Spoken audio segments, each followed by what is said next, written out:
یو ورور پوښتنه کړې ده چې ذکر په چپ لاس باندې کول د شرع له لحاظه څرنګه ده؟ یعنې چې سړی د چپ لاس په ګوتو باندې ذکر کوي دا شرعا جایز ده که نه ده جایز؟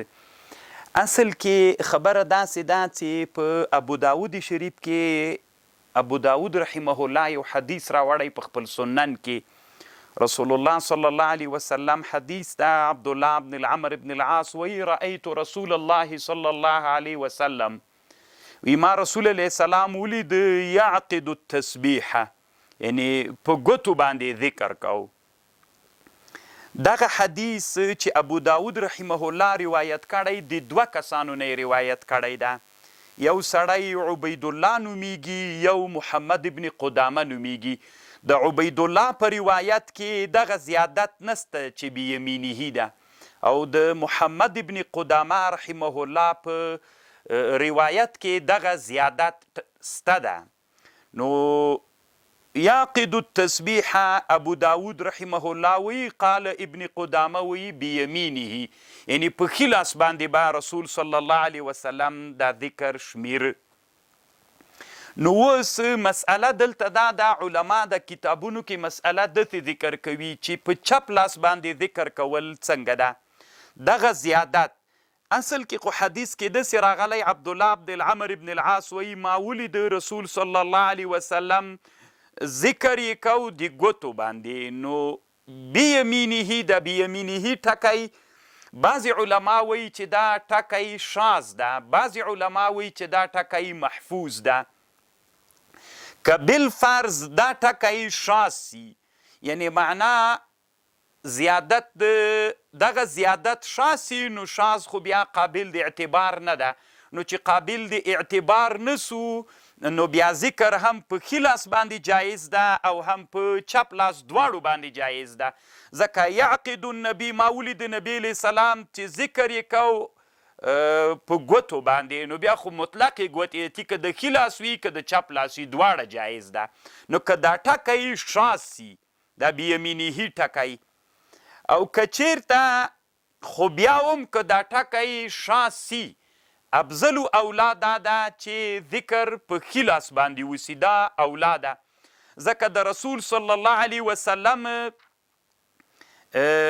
هغه مختار و محبوب رسول صلی الله علیه وسلم ته دا د بخاري حدیث ته رسول الله صلی الله علیه وسلم ته خوند ورکو تیمون یعنی ښي لاس باندې کار کول، یعنی مثلا څپلۍ په ښي لاس باندې په ښي پښه باندې پښو کول او یا مثلا ګومنځول د سر ښي طرف باندې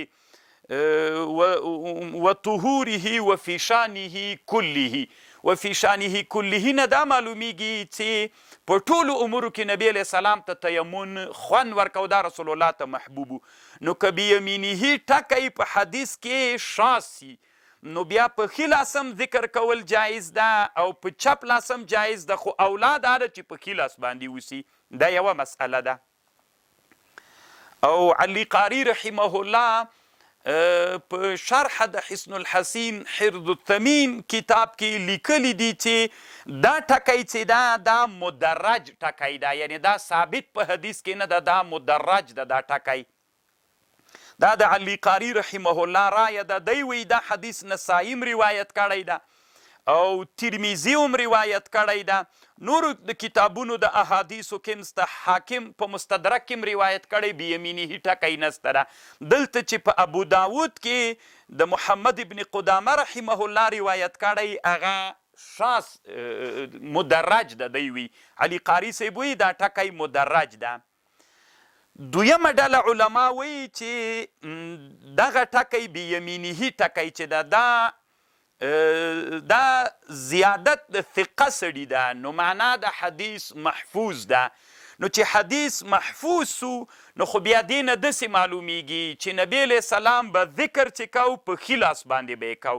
لکه علامه ناصر الدین البانی رحمه الله هم دا رایه ده او د دنیا نور ډیر علما هغوی وایي چې دا زیادت د ثقه زیادت ده. نو چې د ثقه زیادت سو نو دا معتبر ده. نو چې معتبر سو نبی علیه السلام ذکر کو په ښي لاس باندې نو دغه د ښي لاسوالي زیادت دا معتبر سو. خو نو بعضې خلک له دې حدیثه بیا داسې استدلال کوي چې په ښي لاس باندې ذکر کول دا جایز ده، په چپ لاس نه ده صحیح، ځکه رسول علیه السلام په ښي لاس باندې کو. خو بیا بل حدیث کې رسول صلی الله علیه وسلم چې هغه هم د ابو داود حدیث ده او حسن حدیث ده، رسول الله صلی الله علیه وسلم یو ورځ ښځو ته وویلې علیکن بالتسبیح والتهلیل والتقدیس وعقدن بالانامل، تاسې ذکر وکئ، تسبیح ووایئ، تهلیل ووایئ، خو دا عقد په ګوتو باندې وکئ. دلیل کې رسول الله څه ورته وایي؟ فانهن مسئولات و مستنطقات، د ګوتو نه پوښتنه کیږي او دوی نه طلب د نطق کیږي، یعنې په ورځ د قیامت له ګوتو نه پوښتنه کیږي. نو خو دې نه معلومیږي له دې حدیث نه چې په چپ لاس باندې هم ذکر جایز ده، ځکه علیکن بالتسبیح وعقدن بالانامل، تاسې په ګوتو وشمېرئ. نو خو د ښي لاس خو یې نه دي ښودلي مطلق، او دلیل نه معلومیږي چې وعقدن بالانامل فانهن مسئولات مستنطقات. نو د دې حدیث نه معلومیږي چې وعقدن بالانامل چې د چپ لاس په ګوتو باندې هم ذکر جایز ده، د ښي لاس په ګوتو باندې هم ذکر کول جایز ده، دواړو باندې. او هغه حدیث رأیت النبي صلی الله علیه وسلم یعقد التسبیح بیمینه، که هغه لفظ هغه زیادت ثابت سي، زیادت ثقه سړي سي، نو بیا محفوظ ده، نو هغې نه صرف اولویت معلومیږي. نو بیا اولا دا ده چې ذکر په ښي لاس باندې وسي.